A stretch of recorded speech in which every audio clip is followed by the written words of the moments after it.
Experience can be a great teacher, but the lessons can be hard to learn.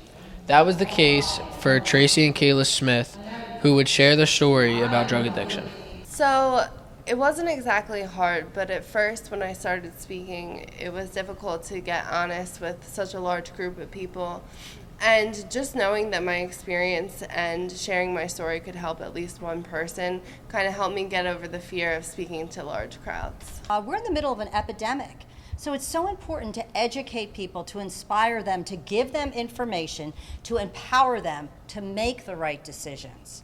And so her and I started speaking, and I started connecting with other individuals that had amazing stories that I felt that people needed to hear.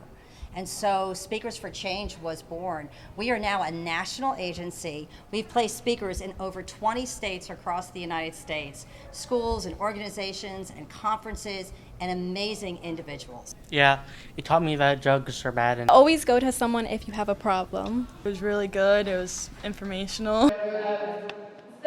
They hope their stories can change the lives of others. I'm Sean Falcone for the Devil's Advocate.